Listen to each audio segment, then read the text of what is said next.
हाँ भाई, खेले पबजी। भैया पबजी तो मैं खेल लूँ पर उससे पहले मेरे को एक चैप्टर समझा दो बिजनेस का। कौन सा? वही बिजनेस इन्वायरमेंट। अरे अभी समझा देता हूँ, चल, लेकिन पबजी खेलेंगे उसके बाद। ठीक है, ठीक है। ठीक है, चल।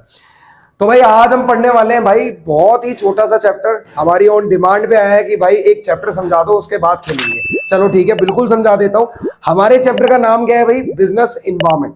ठीक है, बिजनेस की सराउंडिंग या फिर बिजनेस का इन्वायरमेंट। बहुत ही प्यारा चैप्टर है, बहुत इजी चैप्टर है, लेकिन वेटेज है 3 से 4 मार्क्स का आपको मिलेगा इसका क्वेश्चन पेपर में। और इसके इंपॉर्टेंट टॉपिक्स क्या क्या है आपके लिए? फीचर इंपॉर्टेंस पढ़ लेना, डीमोनेटाइजेशन को देख लेना, और सारी डायमेंशंस को बहुत अच्छे से कंसेप्ट के हिसाब से दिमाग में डाल के जाना। ठीक है, क्योंकि इसकी केस स्टडी आती ही आती है। ठीक है, तो धीरे धीरे करके हम स्टार्ट करते हैं। ऊपर ऊपर से जल्दी से रैपिड रिवीजन करेंगे, क्योंकि भाई मैं लेट हो रहा हूं और खेलना है मुझे गेम अब। ठीक है, तो जल्दी से तुम्हें बता देता हूं। पहला टॉपिक भाई हमारे पास आता है कि बिजनेस एनवायरनमेंट होता क्या है। ठीक है, तो बिजनेस एनवायरनमेंट क्या है? ये हमारे वो फैक्टर, वो फोर्सेस है या इंडिविजुअल या इंस्टीट्यूशंस है जो बिजनेस के कंट्रोल से क्या है, बिल्कुल बाहर है। ठीक है, और लेकिन इनका कहीं ना कहीं बिजनेस पे क्या पड़ता है? इफेक्ट पड़ता है। अगर मैं इसे सिंपल भाषा में बोलूं ना कि बिजनेस एनवायरनमेंट क्या है, बिजनेस एनवायरनमेंट का मतलब होता है वो सराउंडिंग्स जिसमें बिजनेस क्या करता है, वर्क करता है। ठीक है, अब इसी सराउंडिंग में कुछ हमारे ऐसे डायमेंशंस भी हैं जो बिजनेस के साथ चलते हैं आगे। कौन कौन से? जैसे टेक्निकल हो गया, पॉलिटिकल हो गया, सोशल हो गया, इकोनॉमिकल हो गया। ठीक है, ये सारी, लीगल एनवायरनमेंट हो गया, ये सारी चीजें क्या करती हैं, बिजनेस के आउटसाइड में रहती है। ठीक है, और इनका इफेक्ट बिजनेस पे जरूर पड़ता है। तो बिजनेस के सराउंडिंग में जितनी भी चीजें मैंने आपको बताई, जर्नल फोर्सेज, ये फैक्टर या फोर्सेज हो गई हमारी, कोई भी इंस्टीट्यूशन हो गया या कोई भी इंडिविजुअल हो गया जो बिजनेस के कंट्रोल से क्या है, बिल्कुल बाहर है, वही बिजनेस एनवायरनमेंट है। क्लियर हो गया ये आपको? तो ये हमारा खत्म। बिजनेस एनवायरनमेंट स्कैनिंग की अगर मैं बात करूं, स्कैनिंग का मतलब क्या होता है? किसी भी चीज को ऊपर से नीचे स्कैन करना। तो बिजनेस एनवायरनमेंट स्कैनिंग क्या है? ये वो प्रोसेस है जिसमें आप क्या करते हो, बार बार चेक करते रहते हो और चीजों, हमारे एनवायरनमेंट को अंडरस्टैंड करते रहते हो। तो business environment scanning refer to understanding the environment. तो बेसिकली आप अपने इन्वायरमेंट को क्या कर रहे हो, अंडरस्टैंड कर रहे हो। ठीक है, उसे बार बार चेक कर रहे हो। ठीक है, तो checking and understanding the business environment. ठीक है, कि कोई भी ऐसी चीज तो नहीं है जो हमारे लिए कॉन्स्ट्रेंट या फिर क्या बन के आ रही है, कॉन्स्ट्रेंट बन के आ रही है, या फिर अपॉर्चुनिटी बन के आ रही है। ठीक है, तो बिजनेस एनवायरनमेंट स्कैनिंग में हम क्या करते हैं, अपने आसपास के पूरे एनवायरनमेंट को बार बार चेक करते रहते हैं, बार बार अंडरस्टैंड करने की कोशिश करते रहते हैं कि चीजें हमारे लिए कोई रुकावट तो पैदा नहीं कर रही या हमारे लिए कोई मौका बन के तो नहीं आ रही है। तो अगर हम लगातार चेक करते रहेंगे तो इससे हमें क्या फायदा होगा? अगर कोई भी दिक्कत हमारे बिजनेस के लिए होने वाली है तो हम उसे पहले ही ठीक करने लग जाएंगे आज ही से। और अगर कोई अपॉर्चुनिटी है तो हम जल्दी से जाके उसे क्या करने लग जाएंगे, ग्रैब करने लग जाएंगे। क्योंकि हमने अगर पहले एनवायरनमेंट को समझ लिया तो इस टाइम पे क्या होगा, अगर बाद में दिक्कत हुई तो हमारे पास कुछ भी नहीं बच जाएगा। हम क्या करेंगे, बस थोड़ा बचा कुचा ही लेंगे। जो कंपनीज पहले इसको समझ लेती हैं वही आज मार्केट में बहुत ऊपर है। तो बिजनेस एनवायरनमेंट स्कैनिंग करते रहो, लगातार देखते रहो कि बाहर क्या चल रहा है, फायदेमंद है या नुकसानदायक है। क्लियर? तो ये भी हो गया हमारा। अब मैं आपको इसके इंपॉर्टेंट टॉपिक के बारे में बताने वाला हूं, जो कि हमारे लिए फीचर, नेचर या कैरेक्टरिस्टिक्स है, किसका? बिजनेस एनवायरनमेंट का। ठीक है, आप अगर अपनी बुक खोलोगे तो उसमें आपको दिया हुआ है, जिसमें पहला पॉइंट क्या है, ऑल द एक्सटर्नल फोर्सेस। तो देखा जाए बिजनेस एनवायरनमेंट में क्या है ना, जितनी भी बाहर के फैक्टर हैं वो सब एक्सटर्नल फोर्सेस ही तो है। ठीक है, वो सारे फोर्सेस, वो सारे हमारे फोर्सेस, फैक्टर, इंडिविजुअल या इंस्टीट्यूशन जो बिजनेस पे इफेक्ट डालते ही डालते हैं आउटसाइड द वर्ल्ड से, उन्हें बोला जाता है ऑल द एक्सटर्नल फोर्सेस। तो ये पॉइंट आपका clear. Specific and journal forces की बात करूं, स्पेसिफिक फोर्सेस क्या होती है? फोर्सेस दो तरीके की हैं, एक स्पेसिफिक, एक जर्नल। स्पेसिफिक फोर्सेस वो होती हैं जो डायरेक्टली बिजनेस पे क्या करती हैं, इफेक्ट डालती हैं। तो मैं यहां लिख देता हूं कि स्पेसिफिक क्या है, डायरेक्टली इफेक्ट डालने वाली चीजें। ठीक है, मतलब ये डायरेक्टली आपके बिजनेस पे क्या करेंगी, इफेक्ट डालेंगी ही डालेंगी। अब डायरेक्टली कौन कौन डाल सकता है? सप्लायर डाल सकता है, ठीक है, कस्टमर डाल सकता है, इन्वेस्टर डाल सकता है, क्रेडिटर डाल सकता है। ये सारे लोग आपके बिजनेस पे डायरेक्टली इफेक्ट डाल सकते हैं, इसीलिए इनको क्या बोला जाता है, स्पेसिफिक फोर्स बोला जाता है। और ये डे टू डे वर्किंग पे दिक्कत देते हैं, आपके बिजनेस का जो डे टू डे में काम चलता है उसी में रुकावट आ जाती है। तो ये तो स्पेसिफिक फोर्स हो गए। अब अगर मैं जर्नल फोर्सेस की बात करूं, जर्नल का मतलब होता है जो सबके लिए कॉमन हो। अब सबके लिए कॉमन कौन कौन से होंगे? या तो टेक्नोलॉजिकल हो गया, ठीक है, लीगल हो गया, इकोनॉमिकल हो गया। ठीक है, ये सारे जितने भी और दो इन्वायरमेंट है, ये सारे क्या करेंगे, हर एक बंदे पे क्या करने वाले हैं, सारे फर्म पे, सारी कंपनीज पे इफेक्ट डालेंगे, और एक कंपनी पे सिर्फ कैसे डालेंगे, इनडायरेक्टली डालेंगे। ठीक है, तो जर्नल फोर्सेस क्या करती हैं, इनडायरेक्टली अफेक्ट करती हैं किसको, हर एक कंपनी को, लेकिन उसी जगह स्पेसिफिक क्या कर रही है, डायरेक्टली अफेक्ट कर रही है। क्लियर हो गई ये आपको दोनों पॉइंट? तो ये हमारा ऑल द एक्सटर्नल फोर्स हो गया, स्पेसिफिक एंड जर्नल हो गया। अब मैं इंटर रिलेशन की बात करता हूं। अगर मैं आपको इंटर रिलेशन के बारे में बताऊं तो जितनी भी फोर्सेस हैं, वो जितने भी दिक्कतें हैं, वो सारी क्या करेंगी, एक दूसरे से इंटर रिलेट होंगी। ठीक है, जैसे अगर मैं बात करूं कि इंडिया में जो हमारी यूथ है, ठीक है, अगर वो वेस्टर्न कल्चर की तरफ ज्यादा जाएगी तो इससे क्या होगा, फास्ट फूड की डिमांड बढ़ेगी। मतलब ये दोनों चीजें क्या है, एक दूसरे से जुड़ी हुई है। तो अगर कोई भी इन्वायरमेंट में चेंज आया, ठीक है, और उससे दूसरे में चेंज आएगा, तो इट मींस ये दोनों चेंजेस क्या है, आपस में इंटर रिलेटेड है। तो इसे बोला जाता है कि बिजनेस एनवायरनमेंट में आने वाली चीजें इंटर रिलेशन में हो सकती है। फिर हम बात करें अनसर्टेनिटी की, भाई हमारा जो बिजनेस एनवायरनमेंट है ना, वो इतनी जल्दी जल्दी चेंज हो रहा है कि हमें बिल्कुल भी पता नहीं लग पाता कि चीजें कितनी बदल रही हैं और कब बदल रही हैं। और ज्यादातर दिक्कत किसको आती है भाई, ज्यादातर दिक्कत आती है आईटी सेक्टर वालों को। आईटी सेक्टर वाले हो गए, ठीक है, या फैशन इंडस्ट्री हो गई, या कंज्यूमर का टेस्ट एंड प्रेफरेंस चेंज हो गया। तो अगर आपको ये चीज नहीं पता लगेगी तो आपका बिजनेस क्या चला जाएगा, लॉस में चला जाएगा। आपने क्या करना है, जल्दी से स्कैन करके इसको समझना है। ठीक है, तो ये होगी अनसर्टेनिटी जिसका पता नहीं लगाया जा सकता। क्लियर? अब है डायनेमिक। अब आपको अगर पता है कि पता नहीं लगाया जा सकता, तो अगर मैं डायनेमिक की बात करूं, बिजनेस एनवायरनमेंट चेंजिंग है, फ्लेक्सिबल भी है और फास्ट चेंजिंग है, तो लगातार चेंज करता है। आप क्या कर पाओगे, आप बिल्कुल पता नहीं लगा पाओगे कि अगर मेरे बिजनेस पे इफेक्ट पड़ेगा तो कितना पड़ेगा। ठीक है, मुझे यही नहीं पता लगेगा कि अगर मेरे बिजनेस पे इफेक्ट पड़ने भी वाला है तो कितना पड़ने वाला है। ठीक है, अगर वो एक छोटा सा इफेक्ट है, कई बार एक छोटा सा चेंज भी ना लार्ज इंपैक्ट लेके आता है आपके बिजनेस पे। ठीक है, तो आपने क्या करना है, बार बार स्कैनिंग करते करते अपने अंदर वाले चेंजेस को क्या करना है, चेंज करते जाना है, और बाहर के आने वाले चेंजेस को अडेप्ट करते जाना है। ठीक है, बाहर के एनवायरनमेंट के अकॉर्डिंग आप क्या करोगे, अपनी कंपनी में चेंजेस को अडेप्ट करोगे, जिससे कि क्या होगा, आप एनवायरनमेंट के साथ ही चलोगे और आपके बिजनेस को नुकसान नहीं होगा। फिर आता है हमारे पास कॉम्प्लेक्स। अगर मैं कॉम्प्लेक्स की बात करूं भाई, बिजनेस एनवायरनमेंट को स्कैन करना बहुत इजी है, लेकिन उसके इंपैक्ट को पता लगा पाना बहुत डिफिकल्ट है। ठीक है, कई बार क्या होता है, इंपैक्ट बहुत, क्या कहते हैं, इसका जो चेंज होता है बहुत छोटा होता है, माइनर सा होता है, लेकिन इसका जो इंपैक्ट होता है बहुत बड़ा होता है। जैसे मानो अगर हमारे इन्वायरमेंट में हमारी गवर्नमेंट ने बोल दिया है बाहर कि 5% टैक्स इंक्रीज होंगे, उससे एक कंपनी की इनकम पे बहुत बड़ा इंपैक्ट आएगा। क्लियर है ये चीज? तो आप क्या करोगे, लगातार स्कैन करते रहो और भाई देखना आप पता भी लगा पाओ। ठीक है, इतना तो करो कि पता लगा पाओ कि इंपैक्ट कितना बड़ा हो सकता है, तो आप तैयार रहो उसके लिए। फिर एक और पॉइंट यहां पे आना चाहिए, हमारे पास है रिलेटिविटी। अगर मैं रिलेटिविटी की बात करूं भाई, रिलेटिविटी में क्या है ना, हर देश का अपना अपना इन्वायरमेंट होता है। ठीक है, अगर मैं बात करूं इंडिया की, तो इंडिया में भाई कल्चर अलग है, यूएसए यूके का कल्चर अलग होगा। ठीक है, हमारे रिलीजियंस हैं, कस्टम्स हैं, बिलीफ्स हैं, सब कुछ अलग अलग होंगे। ठीक है, इवन हमारे जो वेदर्स वगैरह है वो भी अलग है। तो यहाँ पर क्या है ना भाई, हर कंट्री का अलग अलग सीन होता है। तो अगर सेम टाइम पे मैं बात करूं, इंडिया में साड़ी की डिमांड ज्यादा है, तो उसी सेम टाइम पे यूके और यूएसए में उसकी डिमांड नहीं होगी। तो आप देख रहे हो कि एक ही माहौल में एक ही टाइम पे एक तरफ तो डिमांड बहुत ज्यादा है, लेकिन दूसरी तरफ कोई भी डिमांड नहीं है। किस वजह से? क्योंकि हर कंट्री का अपना अपना इन्वायरमेंट है, उस हिसाब से डिमांड है। ऐसे एक और एग्जांपल लेते हैं, जैसे कोल्ड ड्रिंक का। अगर ऐसी कोई न्यूज आती है कि पेस्टिसाइड पाया गया है कोल्ड ड्रिंक में, तो ये किसके लिए दिक्कत वाली न्यूज है? कोल्ड ड्रिंक इंडस्ट्री के लिए। लेकिन उसी टाइम पे फायदा किसको मिलने वाला है? जूस इंडस्ट्री को मिलने वाला है। तो ये चीजें क्या करती है, एक दूसरे से रिलेट करती है, इसीलिए इसको रिलेटिविटी बोला जाता है। अब इंपॉर्टेंट बता दूं भाई, ये वाला पढ़ के जाना बहुत अच्छे से। उसके बाद स्पेसिफिक एंड जर्नल फोर्सेस पढ़ के जाना है आपको, और आप पढ़ के जाओगे किस चीज को, यहाँ पे इंटर रिलेशन को। बस ये 3 पॉइंट अच्छे से पढ़ लेना, ये आपके लिए बहुत जरूरी है, क्वेश्चन में कई बार ये भी आ जाते हैं। क्लियर? अब चलते हैं इंपॉर्टेंस की तरफ। उसके बाद तो हमारे डायमेंशन है, डिमोनेटाइजेशन के बाद चैप्टर खत्म। ठीक है, तो भाई अब हमारे पास हमारा इंपॉर्टेंट टॉपिक आ चुका है। इस चैप्टर में ना जितने भी टॉपिक हम पढ़ रहे हैं ना भाई, उसमें से फीचर और कैरेक्टरिस्टिक्स पे ना केस स्टडी बनती है। इसमें से भी आपका क्वेश्चन कैसा आता है, क्यूटिंग द लाइंस, ठीक है, एंड उसी के नीचे लिख दो कि ये इसमें कैरेक्टरिस्टिक्स लग रही है हर लाइन में। क्यूट करने वाले क्वेश्चन में बच्चे बहुत ज्यादा दिक्कत में आते हैं। और क्यों आते हैं? क्योंकि उन्हें कंसेप्ट ही क्लियर नहीं होता। आपको हर लाइन को बहुत आराम से पढ़ना होता है कि इसमें ये लग रहा है, और यही भैया ने बताया था। तो भैया ने क्या बताया था, सुनो एक बार। इंपॉर्टेंस ऑफ बिजनेस एनवायरनमेंट, इस पे केस स्टडी आती है, मैंने आपको पहले ही बता दिया है। पहला है getting first mover advantage. Getting first mover advantage का मतलब क्या होता है भाई, बिजनेस एनवायरनमेंट क्या है ना, लगातार बदलता रहता है। ठीक है, तो देखा जाए आप उसे स्कैन करते रहते हो और स्कैन करने पे ना आपको थ्रेट और अपॉर्चुनिटीज मिलती है, पता लगता है कि ये पॉजिटिव है और ये नेगेटिव इंपैक्ट पड़ेगा बिजनेस पे।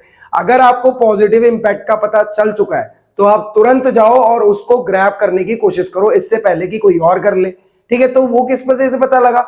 इन्वायरमेंट स्कैनिंग से पता लगा। तो अगर आप स्कैन करोगे तो आप क्या करोगे? अपॉर्चुनिटीज को देख पाओगे और तुरंत उसके पास जाके उसको ग्रैब करना है। सबसे पहले ये हो गई गेटिंग फर्स्ट मूवर एडवांटेज। अब इसका मैं एग्जांपल देता हूं, जैसे मारुति उद्योग है, इसने क्या किया, ये लगातार स्कैन करते रहते हैं। इन्होंने सबसे पहले ये पहचाना कि इंडिया में अगर पेट्रोल के दाम बढ़ रहे हैं तो उन लोगों को जरूरत पड़ेगी छोटी कारों की। ठीक है, छोटी छोटी कारों की जरूरत पड़ेगी, मतलब इस हिसाब से कि 2 सीटर हो, 3 सीटर हो, जैसे टाटा नैनो है। ठीक है, तो ऐसी कारों की जरूरत पड़ेगी क्योंकि अगर पेट्रोल के दाम बढ़ेंगे तो लोग कार को नहीं खरीदेंगे, बड़ी कार को, तो उन्होंने छोटी कार का प्रोडक्शन शुरू कर दिया। तो ये था गेटिंग फर्स्ट मूवर एडवांटेज। उन्होंने उस टाइम पे उस चीज को समझा कि लोगों के लिए अब डिमांड किसकी बढ़ने वाली है? छोटी छोटी कारों की। तो ये था गेटिंग फर्स्ट मूवर एडवांटेज। अब है threat and early warning signal. अगर आप लगातार बिजनेस एनवायरनमेंट को समझोगे, ठीक है, तो आपको थ्रेट और अर्ली वार्निंग सिग्नल सबसे पहले मिलेंगे। मतलब क्या नेगेटिव है आपके बिजनेस के लिए और क्या आपको दिक्कत में ला सकता है, ये आप पहले से समझ जाओगे। ठीक है, जैसे इसी एग्जांपल को कंटिन्यू करते हैं। मारुति कंपनी की अगर हम बात करें तो मारुति कंपनी ने पहले से ये समझ लिया था कि आगे कुछ टाइम बाद फॉरेन कंपनीज इंडिया में आने वाली है। ठीक है, और वो आएंगी हाई टेक्नोलॉजी के साथ। तो इन्होंने क्या किया, आज ही से अपनी कार का प्रोडक्शन और उसमें कुछ वेराइटीज ऐड कर दी और डबल प्रोडक्शन कर दिया। और जब कंपनी आई इन्होंने वेलकम भी करा और फिर भी उनके काम पे कोई भी असर नहीं पड़ा। ठीक है, तो ये है threat and early warning signal. पहले से समझ जाना कि क्या हमारे बिजनेस के लिए क्या होने वाला है, नुकसानदायक होने वाला है। तो ये भी हो गया, 2 पॉइंट हो गए। तीसरा है helpful in tapping and assembling resources. अब देखा जाए एक बिजनेस को ना बहुत अच्छे से पता होता है कि किस प्रोडक्ट की डिमांड मार्केट में ज्यादा है। ठीक है, तो आपको ये भी ध्यान में रखना है कि जो प्रोडक्ट आप बनाने वाले हो अगर उसकी डिमांड है तो आप उसका रॉ मटेरियल भी चेक करो। ठीक है, कि अगर रॉ मटेरियल इजीली अवेलेबल है तो आपके लिए बहुत अच्छी बात है।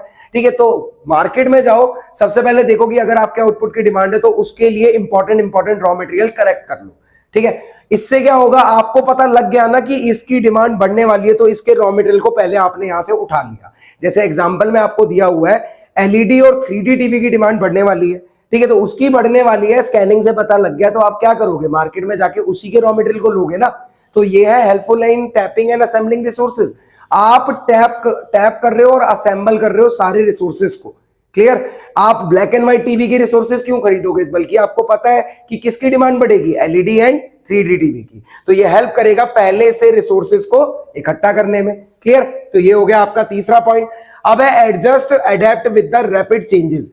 बिजनेस एनवायरनमेंट की अगर मैं बात करूं तो स्कैनिंग से हमें पता लगता है कि बिजनेस एनवायरनमेंट इतना डायनेमिक है कि लगातार क्या होता जाता है, चेंज होता जाता है। ठीक है, और अगर ये लगातार ऐसे ही चेंज होता रहेगा तो बिजनेस को क्या करना है, अपनी परफॉर्मेंस को बनाए रखने के लिए उसे भी बाहर के एनवायरनमेंट के साथ इंटरनल एनवायरनमेंट को क्या करना है, मैच करना है। अगर वो मैच कर लेगा तो उससे क्या होगा, वो आराम से उस रैपिड चेंज के साथ ही आगे बढ़ पाएगा। ठीक है, जैसे एक एग्जांपल लेते हैं, इसी रैपिड चेंज की वजह से ना बहुत सारे आईटी सेक्टर्स को प्रॉब्लम होती है। उन्हें क्या करना है, जैसे जैसे चेंज आए टेक्नोलॉजिकल एनवायरनमेंट में उसको अपने अंदर अडेप्ट करते जाना है, इंटरनल पॉलिसीज में लेते जाना है। ठीक है, और उन्हीं के साथ कॉप अप करके आपको चलना है। तो ये है आपका एडजस्ट या adapt with the rapid changes, कि आप अपने इंटरनल एनवायरनमेंट में चेंज करते हो बाहर के आए हुए चेंजेस के अकॉर्डिंग। अब है आपके पास assisting in planning and policy making.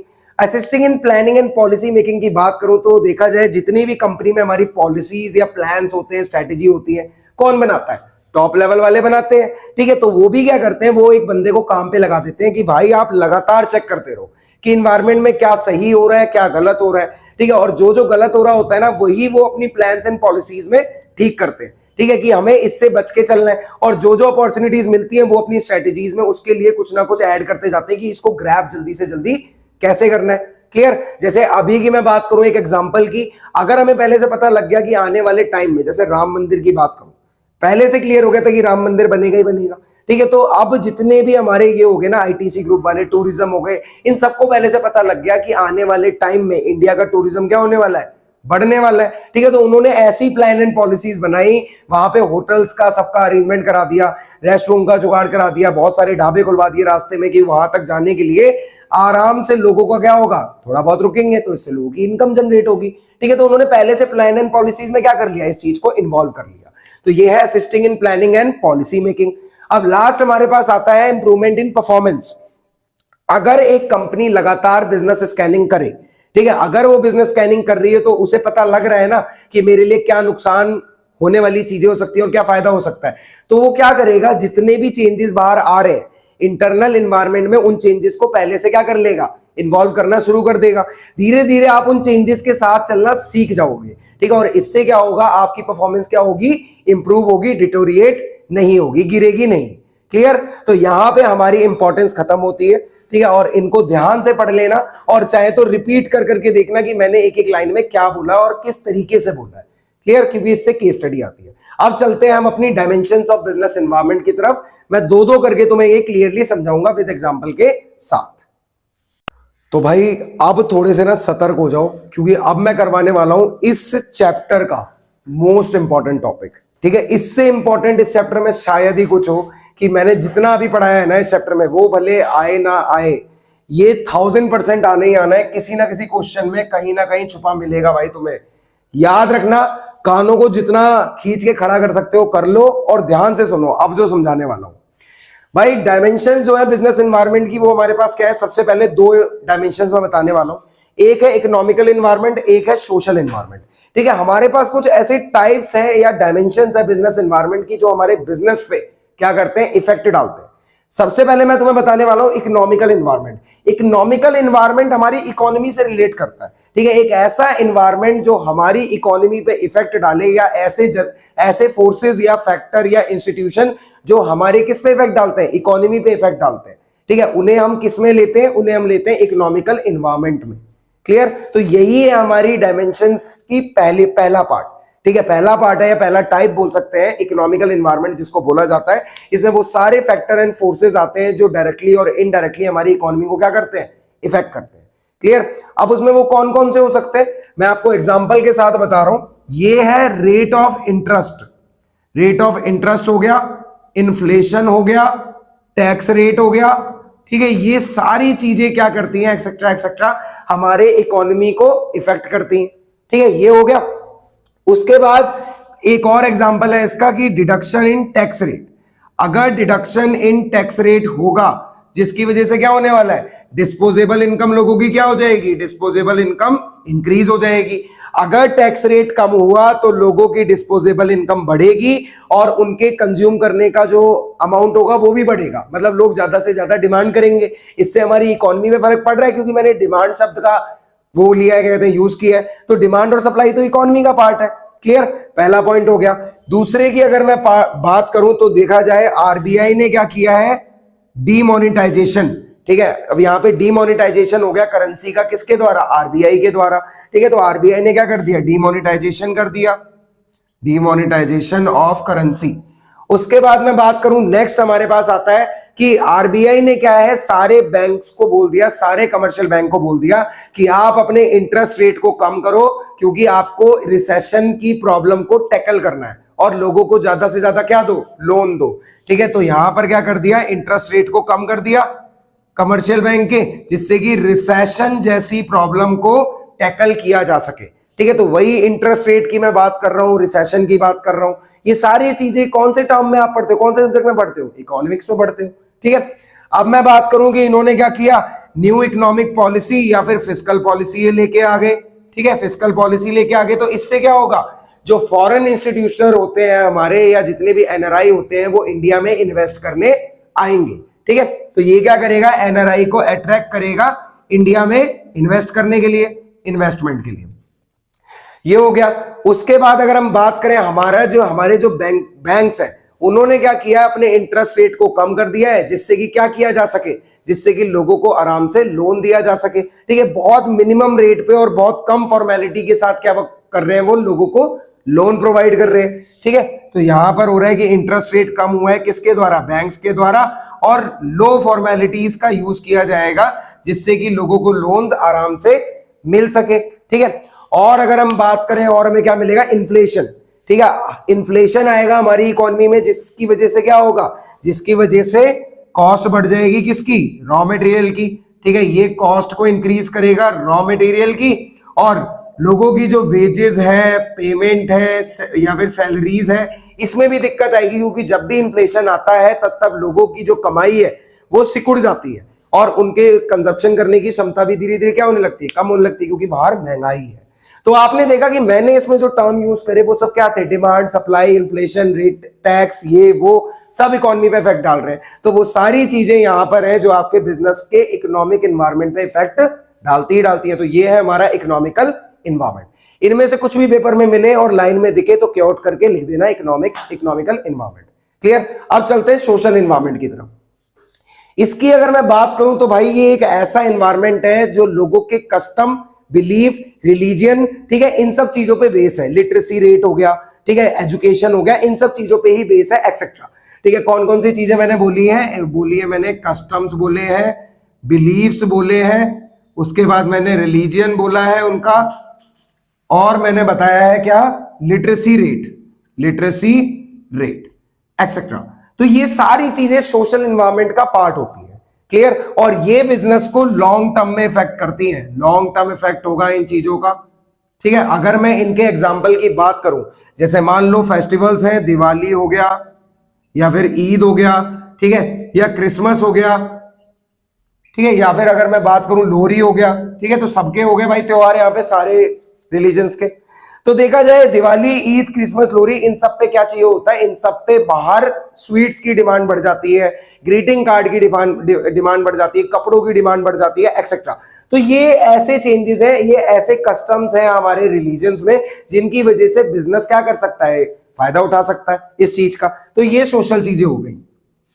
उसके बाद अगर मैं बात करूं तो यहां पर क्या होने वाला है, या तो लोगों ने क्या मांग लिया, रिजर्वेशन मांग लिया। ठीक है, रिजर्वेशन मांग लिया माइनॉरिटी के लिए और किसके लिए, वुमेन के लिए।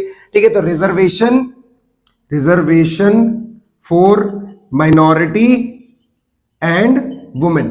ठीक है, तो इनके लिए या तो रिजर्वेशन मांग लिया गया, तो ये भी तो एक सोशल मुद्दा है। उसके बाद उन्होंने डिमांड कर दी कि वो चाहते हैं इक्वल पे स्केल। ठीक है, मेल और फीमेल दोनों जहां भी काम करें, दोनों को इक्वल ट्रीट किया जाए। ठीक है, और सैलरी भी इक्वल मिले। तो यहां मैं लिख देता हूं equal pay scale to male and female. Clear. ये भी सोशल मुद्दा ही उठ सकता है भाई, इस पे भी विवाद हो सकते हैं। उसके बाद अगर मैं बात करूं भाई, हमारे पास है बेटी बचाओ बेटी पढ़ाओ। ठीक है, बेटी बचाओ बेटी पढ़ाओ अभियान भी किसके लिए, गर्ल चाइल्ड एजुकेशन को बढ़ावा देने के लिए, सोशल मुद्दा है। ठीक है, यहां लिख देता हूं भाई बेटी बचाओ बेटी पढ़ाओ, बेटी पढ़ाओ। क्लियर है भाई ये चीज तुम लोगों को। ठीक है, उसके बाद लास्ट हमारे पास एक और आ सकता है। ठीक है, अब वो लास्ट हमारे पास क्या हो सकता है कि आपने स्वच्छ भारत अभियान चालू कर दिया, वो भी किसके लिए, फॉर सोशल वेलफेयर के लिए इंट्रोड्यूस किया गया है, ओनली सोसाइटी के वेलफेयर के लिए। ठीक है, तो भाई स्वच्छ भारत अभियान की अगर हम बात करें, स्वच्छ भारत अभियान, अगर मैं भाई इसको यहां पे लिख रहा हूं ना, तो ये जरूर लिखना फॉर सोशल वेलफेयर। भाई देखा जाए ना, अगर तुम्हें सिर्फ वहां लिख के आता है कि स्वच्छ भारत अभियान है, तो वहां पे जरूर ये चीज मेंशन होगी कि ये किसी पॉलिटिकल पार्टी के द्वारा तो नहीं किया गया। अगर ये कोई पॉलिटिकल पार्टी का वहां पे मेंशन कर रखा है तो ये सोशल एनवायरनमेंट का पार्ट नहीं बनेगा। ठीक है, तो इससे पहले कि तुम्हें ये डाउट आए, क्योंकि तुम्हारी बुक में एक बड़ा सा पोस्टर है, मोदी जी की फोटो है, उस पर स्वच्छ भारत अभियान लिखा हुआ है, तो तुम लोग कंफ्यूज मत हो जाना।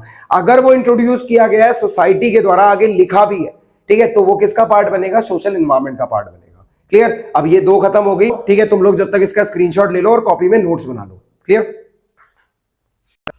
तो अब हमारे पास रिमेनिंग 3 और बचे हुए हैं। ठीक है, इन 3 को ना ध्यान से सुनना, बहुत इजी है। जो ध्यान से सुनने लायक थे वो तुमने सुने भी, लेकिन कान अभी भी खड़े रहने चाहिए। टॉपिक बहुत इंपॉर्टेंट चल रहा है, शांति बनाए रखो और ध्यान से सुनो। हमारे पास है भाई टेक्नोलॉजिकल एनवायरनमेंट। नाम से समझ में आया, टेक्नोलॉजी। ठीक है, जिससे हम हर तरीके से लेस है। आप जेब में भी हाथ डालते हो ना, तो एक टेक्नोलॉजिकल इंस्ट्रूमेंट आपके जेब से निकलता है, वो है फोन आपका। क्लियर। आप अगर कान में गाने भी सुनना चाहते हो ना, तो आप अपने ईयरफोन्स बाहर निकालते हो, ये भी तो टेक्नोलॉजी है। तो देखा जाए टेक्नोलॉजिकल एनवायरनमेंट की अगर मैं बात करूं, वो सारे तरीके, वो सारे मेथड जिनकी वजह से बहुत ज्यादा चेंजेस आ जाते हैं हमारे बिजनेस में, प्रोडक्शन में चेंजेस आ जाते हैं, ठीक है, या फिर देखा जाए बाहर के इन्वायरमेंट में चीजें बदलने लग जाती हैं। सिर्फ किस वजह से? टेक्नोलॉजी की वजह से। अगर मैं आपको एग्जांपल देके बताऊं तो जैसे डिजिटल वॉच किस में चेंज हो गई, एनालॉग वॉच किस में चेंज हो गई है? डिजिटल वॉच में चेंज हो गई है। आज लोग क्या कर पा रहे हैं? आज लोग खुद घर पे बैठ के रेलवे का टिकट इंटरनेट से बुक कर पा रहे हैं। तो ये सब चेंजेस है क्या? यही सब चेंजेस तो टेक्नोलॉजी है। अगर इतना होता तो आज से 10 साल पहले भी ये काम हो जाता। तो अब जो चेंजेस आपको देखने को मिलते हैं यही क्या होते हैं? टेक्नोलॉजिकल इन्वायरमेंट में आने वाले चेंजेस होते हैं, ठीक है। तो इट मींस वो सारे तरीके, वो सारे method, all the ways and methods which affect business production by offering new technology, ठीक है। इससे क्या होगा? उनके जो मेथड ऑफ प्रोडक्शन है उसमें चेंज आएगा, ठीक है। और देखा जाए आपको बहुत बेटर तरीके में चीजें मिलना स्टार्ट होंगी, बहुत आराम से आप अपनी प्रोडक्शन कैपेसिटी को बढ़ा पाओगे, क्योंकि जब भी टेक्नोलॉजी में चेंज आएंगे तो आपको भी उसे जल्दी से अडेप्ट करना है। रैपिड चेंजेस होते हैं टेक्नोलॉजी के, और अगर आपने अडेप्ट नहीं किए तो भाई आपका बिजनेस यूं डाउन चला जाएगा, ठीक है। इसका मैंने पहला एग्जांपल आपको क्या बताया कि आपकी एनालॉग वॉच, एनालॉग कौन सी होती है? जिसमें यूं टिक टिक टिक चल रहा होता है, ठीक है। तो एनालॉग वॉच किस में चेंज हो गई? आज डिजिटल वॉच में चेंज हो गई, ठीक है, टेक्नोलॉजी है। उसके बाद रेलवे का टिकट आज किससे बुक होने लग गया? इंटरनेट से बुक होने लग गया, खुद से आप घर पे बैठ के कर सकते हो, ठीक है। तीसरी चीज मैं बताऊं, पेमेंट सारी किससे होने लग गई? ई वॉलेट से होने लग गई, मतलब पेटीएम वगैरह के थ्रू होने लग गई है, जीपे के थ्रू होने लग गई है। उसके बाद अगर हम बात करें तो देखा जाए यहां पर और हमें क्या मिल सकता है कि आपने क्या क्या करना स्टार्ट किया? डीमेटेरियलाइजेशन ऑफ सिक्योरिटी, ठीक है। सारी सिक्योरिटीज का डीमेटेरियलाइजेशन होने लग गया। डीमेटेरियलाइजेशन क्या होता है वो आपको पता ही है, अगर आपने एंड के चैप्टर पढ़ रखे हैं। मतलब आपकी जो फिजिकल फॉर्म ऑफ सिक्योरिटीज होती है उनको किसमें चेंज कर दिया गया है? एक इलेक्ट्रॉनिक फॉर्म में चेंज कर दिया गया। ये डीमेटेरियलाइजेशन है। 4 एग्जांपल ये हो गए आपके पास। फिफ्थ पॉइंट क्या हो सकता है भाई हमारे पास? Introduction of artificial intelligence, introduction of AI हो गया, या फिर आईफोन में आपके सीरी हो गया, ठीक है। गूगल में जेमिनी हो गया। तो ये सब टेक्नोलॉजिकल इंप्रूवमेंट है। और लास्ट हमारे पास एक और आ सकता है कि केबल टीवी ने क्या कर दिया है? केबल टीवी आज आप सबके घर में है। केबल टीवी एडवर्सली अफेक्ट कर रही है किसको? रेडियो को। पहले चलता था रेडियो, अब नहीं चलता। ये सब टेक्नोलॉजी का कमाल है, ठीक है। तो टेक्नोलॉजिकल एनवायरनमेंट हमने पीछे छोड़ दिया, हम आ गए आगे। पॉलिटिकल एनवायरनमेंट की अगर मैं बात करूं तो पॉलिटिकल एनवायरनमेंट क्या है? इसमें ना वो सारी गवर्नमेंट्स आती है। बेसिकली ये जो माहौल है ना ये गवर्नमेंट पे डिपेंड करता है, ठीक है। अगर किसी भी देश की गवर्नमेंट बहुत अच्छी है तो और बिजनेस को सपोर्ट करती है तो बिजनेस बहुत अच्छा चलेगा, ठीक है। लेकिन लगातार हमने देखते रहना है कि गवर्नमेंट में क्या क्या चेंजेस आ रहे हैं, ठीक है। अगर देखा जाए गवर्नमेंट में स्टेबिलिटी है, ठीक है, अगर हमारे पॉलिटिकल इन्वायरमेंट में स्टेबिलिटी है तो पॉलिटिकल कम्युनिटी, हमारी जो बिजनेस कम्युनिटी है उसको बहुत फायदा होगा। किसको फायदा होगा? बिजनेस कम्युनिटी को फायदा होगा, ठीक है। लेकिन अगर ये इनस्टेबल सिचुएशन में है, लॉ एंड ऑर्डर भी सही से मेंटेन नहीं कर पा रही है, तो सबसे ज्यादा लॉस किसको होने वाला है भाई? बिजनेस कम्युनिटी को होने वाला है। क्लियर है ये चीज? यही कम्युनिटी सबसे ज्यादा भुगतेगी अगर गवर्नमेंट क्या रही? इनस्टेबल रही, क्योंकि वो ऐसे ऐसे फैसले लेके आएगी जिससे कि गवर्नमेंट पे क्या पड़ेगा? इफेक्ट पड़ेगा, ठीक है। या फिर अनसपोर्टेड गवर्नमेंट है, ठीक है, बिजनेस को बिल्कुल भी सपोर्ट नहीं कर रही है, किसी भी बिजनेस का सपोर्ट करना ही नहीं चाहती है, ठीक है। उसके बाद अगर मैं बात करूं, या फिर गवर्नमेंट बार बार क्या कर रही है? बदल रही है, ठीक है। कोलेशन गवर्नमेंट बन रही है, सिंगल पार्टी गवर्नमेंट बन गई है। इससे भी क्या होगा? बिजनेस पे बहुत ज्यादा इफेक्ट पड़ता है। तो कोलेशन गवर्नमेंट हो गई, ठीक है, या सिंगल पार्टी गवर्नमेंट हो गई, तो ये सारी गवर्नमेंट की चीजें क्या कर रही है? बिजनेस को अफेक्ट करती है। जैसे अगर मैं बात करूं वाजपेयी की गवर्नमेंट जो थी, वाजपेयी जी की गवर्नमेंट जो थी वो 1999 में क्या हो गई थी? चेंज हो गई थी। इसकी वजह से मार्केट में क्या हुआ था? क्रैश हो गया था। सारे शेयर्स के प्राइस क्या हो गए थे? डाउन हो गए थे। मतलब मार्केट का क्रैश भी देखा जाएगा, ठीक है, शेयर्स का। उसके बाद अगर मैं बात करूं, फिर आ जाता है आपके पास जीएसटी, ठीक है। जीएसटी आ गया है भाई सामने, ठीक है, वैट को रिप्लेस कर दिया। तो यहां पे हम बात करते हैं जीएसटी एक्ट इंट्रोड्यूस हुआ है। क्यों? उसने वैट को क्या कर दिया? रिप्लेस कर दिया। उसके बाद बात करें हैदराबाद और हमारा जो बेंगलोर है वो क्या है? आईटी हब बन गया है पॉलिटिकल सपोर्ट की वजह से। तो अगर एक गवर्नमेंट बहुत सपोर्टेड होगी ना, तो हैदराबाद और बेंगलोर का एग्जांपल ले लो, वहां का जो इन्वायरमेंट है वो इतना बढ़िया है, आईटी हब बन चुके हैं। आज कैसे बने? क्योंकि उनकी जो गवर्नमेंट है वो बहुत ज्यादा उस बिजनेस को क्या करती है? सपोर्ट करती है। ठीक है, तो ये तीन चीजें आपके पास हो गई जो कि हमारे पॉलिटिकल इन्वायरमेंट का क्या है, एग्जाम्पल है, बहुत बढ़िया एग्जाम्पल है। उसके बाद मैं लीगल इन्वायरमेंट की बात करता हूं। लीगल इन्वायरमेंट में क्या है भाई, हमारे लॉ एंड ऑर्डर आते हैं। ठीक है, या फिर किसी कोर्ट का जजमेंट आ गया, मैं लिख देता हूं कोर्ट के जजमेंट्स हो गए यहां पे, कोर्ट जजमेंट्स, या फिर कोई भी एक्ट पास हो गया, कोई भी एक्ट पास कर दिया किसने, सुप्रीम कोर्ट ने। ठीक है, उसके बाद कोई भी बिल पास हो रहा है हमारा। देन अगर मैं बात करूं कोर्ट का जजमेंट हो गया यहां पे हमारे पास सॉरी, कोई एक्ट पास हो गया या कोई बिल पास हो गया हमारे पास। ठीक है, उसके बाद बात करें कोई भी एजेंसी या फिर कमीशन ने कोई ऑर्डर पास कर दिया, ऑर्डर पास कर दिया। तो ये सारी चीजें किसके द्वारा की जा रही है, ये सारी हमारे लॉ एंड ऑर्डर के द्वारा या फिर हमारे कोर्ट्स के द्वारा करी जा रही है।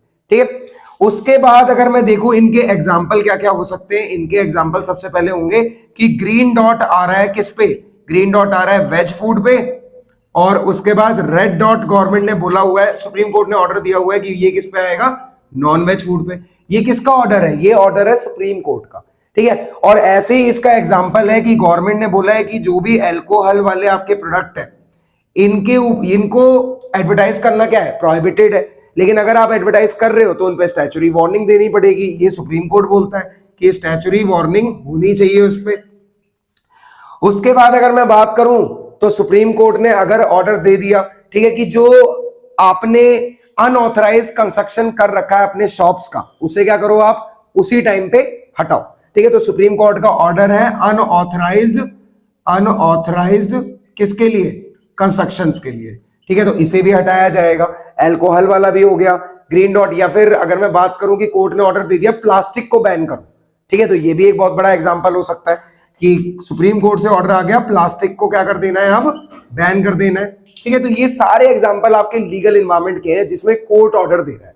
ठीक है, इसका एक और एग्जांपल हो सकता है, ठीक है, जैसे मैं बात करूं कि गवर्नमेंट क्या कर रही है, इंफ्रास्ट्रक्चर फैसिलिटीज को बढ़ावा दे रही है। ठीक है, तो वो कंपनसेशन प्रोवाइड कर रही है, वो कंपनसेशन दे रही है ताकि मेट्रो के कंस्ट्रक्शन को बढ़ावा दिया जा सके। ठीक है, तो यहाँ पे मेट्रो के कंस्ट्रक्शन को बढ़ावा दिया जा रहा है, जिसकी वजह से गवर्नमेंट क्या दे रही है, कंपनसेशन दे रही है, जस्ट बिकॉज इंफ्रास्ट्रक्चर फैसिलिटीज बढ़े। ठीक है, तो ये हो गए सारे आपके टेक्नोलॉजिकल, पॉलिटिकल और लीगल इन्वायरमेंट, और यहाँ पे हमारी डायमेंशंस ऑफ बिजनेस इन्वायरमेंट क्या होती है, खत्म होती है। अब इतना सा टॉपिक बचा है जो बिल्कुल तुम्हारे दिमाग में ना, अगर तुम नहीं भी देखोगे, ठीक है, कि बुक में से नहीं देखोगे ना, तो भी तुम्हें याद रहेगा। क्या है वो, डीमोनेटाइजेशन। इसका स्क्रीनशॉट लो, फिर 2 मिनट में खत्म कर देता हूं और हमारा ये चैप्टर खत्म। अगर मैं तुम लोगों को बोलूं कि आज से तुम्हारे घर में जितने भी पैसे हैं वो सारे क्या है, लीगल टेंडर मनी नहीं रहेंगे। याद है कुछ ऐसा ही कुछ हुआ था भाई, हमें सुनने को मिला था नवंबर 8 2016 को। ठीक है, गवर्नमेंट ने इंट्रोड्यूस किया किसको, डीमोनेटाइजेशन को। भाई डीमोनेटाइजेशन एक पहला टर्म जो जिंदगी में ना सुना गया था। काफी आधे से ज्यादा इंडियन लोगों को ना डीमोनेटाइजेशन के बारे में ही नहीं पता था, लेकिन हो गया उनके साथ। ठीक है, नवंबर 8 2016 डेट याद रखना, कब की, नवंबर 8 2016। इस दिन हमारी गवर्नमेंट ने क्या किया, सर्कुलेशन से, ठीक है, इकोनॉमी के सर्कुलेशन से 500 और 1000 के नोट, किसके, 500 और 1000 के नोट क्या कर लिए, विड्रॉल कर लिए। ठीक है, सर्कुलेशन में थे ये हमारी इकोनॉमी के, और इसको विड्रॉल कर लिया गया। मतलब उन्होंने बोल दिया कि आज से ये लीगल टेंडर मनी नहीं रहेंगे। कम से कम 86% कैश हमारी इकोनॉमी से उसी टाइम पे निकाला जा चुका था। मतलब 86% कैश जो था ना, वो लीगल टेंडर नहीं था। बस बचा कितना, 14% कैश बचा था। हमारी इकोनॉमी वहीं की वहीं हिल गई थी उस टाइम पे। ठीक है, तो बेसिकली देखा जाए, और उसकी जगह उन्होंने बोला कि क्या किया जाएगा, एक नई करेंसी आएगी 2000 के नोट में। वो तुम लोगों ने देख ली होगी, क्लियर। उसके बाद ये काम उन्होंने करा क्यों, ठीक है, ये काम उन्होंने करा करप्शन पे पकड़ बनाए रखने के लिए। ठीक है, कब, करप्शन। और देखा जाए वो क्या करना चाहते थे, वो स्टॉप करना चाहते थे जो इलीगल एक्टिविटीज के लिए फंडिंग हो रही है ना, उसको रोकने के लिए। ठीक है, स्टॉप इलीगल फंडिंग, जितना भी पैसा बाहर जा रहा है इलीगल एक्टिविटीज में लग रहा है, उसे रोकने के लिए। ठीक है, उसके बाद देखा जाए उन्होंने एक लिमिट सेट कर दी कि आप एक दिन में सिर्फ इतना ही विड्रॉल कर सकते हो। लोग लंबी लंबी लाइनों में खड़े होते थे अपने नोट्स को बैंक से एक्सचेंज कराने के लिए। ठीक है, तो ये सारी चीजें हमें देखनी पड़ी। और देखा जाए टैक्स को, ब्लैक मनी की जो एक्यूमुलेशन लोगों ने कर रखी थी, किसकी, ब्लैक मनी की एक्यूमुलेशन। ठीक है, तो ये सारी चीजें हमें देखने को मिली और गवर्नमेंट इन तीनों पे कंट्रोल बनाए रखने के लिए किस चीज को इंट्रोड्यूस करती है, डीमोनेटाइजेशन को। क्लियर। उसके बाद इसके फीचर्स हमारी बुक में दिए हुए हैं, क्या क्या फीचर है हमारे पास डीमोनेटाइजेशन के। पहला है demonetisation as a tax administrative measure. ठीक है, उन्होंने डीमोनेटाइजेशन करा सिर्फ टैक्स एडमिनिस्ट्रेशन के को मजबूत बनाने के लिए बेसिकली। ठीक है, वो चाहते थे कि इंडिया के जितने लोग हैं ना जो ब्लैक मनी को बना के रखे हुए, ठीक है, वो क्या करे, वो अभी से ही अपनी सारी मनी को अकाउंट करना शुरू कर दे और हमें दिखाएं कितना पैसा उनका खुद का है और कितना ब्लैक मनी से क्रिएट किया गया है। ठीक है, तो टैक्स एडमिनिस्ट्रेशन करने के लिए उन्होंने डीमोनेटाइजेशन किया। Non tolerance of tax evasion, उन्होंने ये चीज क्लियर बोल दी कि डीमोनेटाइजेशन के बाद हम लोग कर चोरी को कोई भी जगह नहीं देंगे, मतलब टैक्स इवेशन बिल्कुल भी नहीं माना जाएगा। ठीक है, तो वो जितनी ब्लैक मनी दिखाते थे उसके हिसाब से उनसे टैक्स लिया गया, ऊपर से पेनल्टी भी ली गई। क्लियर। उसके बाद tax administrating and channelising saving into formal system. अब लोगों ने इतना ज्यादा पैसा अपने बैंकों में जमा किया उस टाइम पे, और जितना ज्यादा गवर्नमेंट को उस टाइम पे टैक्स मिला शायद कभी नहीं मिला था। इतना ज्यादा पैसा हमारी इकोनॉमी में ब्लैक मनी के रूप में छुपा हुआ था। उसके बाद बैंकों ने क्या किया, फॉर्मल सिस्टम कौन सा होता है, बैंकिंग सिस्टम हमारा। बैंकों ने क्या किया, उन्होंने लोगों को इस चीज के लिए आगे बढ़ावा दिया कि आप अपना पैसा बदलवाओगे किससे, बैंक से। मतलब अपने सारे पैसे आपको बैंक में डालने, और बैंक क्या कर रहा था उस टाइम पे, डिपॉजिट के लिए नई नई स्कीम्स निकाल रहा था। ठीक है, तो जितना पैसा बैंक में आ रहा था वो उसको चैनलाइज करके लोगों को लोन्स प्रोवाइड कर रहा था डिफरेंट डिफरेंट स्कीम्स के अंडर। क्लियर। ये था आपका tax administrating and channelising saving into formal system. फिर है हमारे पास creating less cash digital cash light economy. उस टाइम पे हमारी इकोनॉमी में से लिक्विडिटी बिल्कुल खत्म हो गई थी, पैसा नाम मात्र बचा था, लोग लंबी लंबी लाइनों में खड़े थे एटीएम की। अगर आप आज भी देखोगे तो यूट्यूब पे वीडियोस पड़ी हुई है। तो उस टाइम पे लोगों की जरूरत किस चीज को पड़ती, लोगों को किस चीज की जरूरत पड़ती है, पेटीएम, फोन पे, इन सब चीज की। ठीक है, तो ये हो गई हमारी creating less cash digital cash light economy. Clear. फिर आता है एलिमिनेशन ऑफ टेरर फंडिंग। अब इतना पैसा इकट्ठा हो जाता था लेकिन उसका कोई हिसाब नहीं होता था, मतलब गवर्नमेंट ने इस चीज को भी बढ़ावा देने के लिए किया कि अगर हम इस पे रोक लगाना चाहते हैं, किस पे, एलिमिनेशन ऑफ टेरर फंडिंग पे। मतलब कई बार पैसा ना बाहर के देशों को दे दिया जाता था, ठीक है, कि टेरर एक्टिविटीज को बढ़ावा देने के लिए। ठीक है, तो ऐसी फंडिंग को भी रोकने के लिए उन्होंने क्या किया, सारा पैसा जो 500 और 1000 रुपए की फॉर्म में उसको बाहर निकलवा लिया। क्लियर। तो ये फीचर थे, इन सब चीजों को ध्यान में रखे हुए डीमोनेटाइजेशन करा गया, और ये था भाई तुम लोगों का चैप्टर नंबर 3, ये भी खत्म। क्लियर।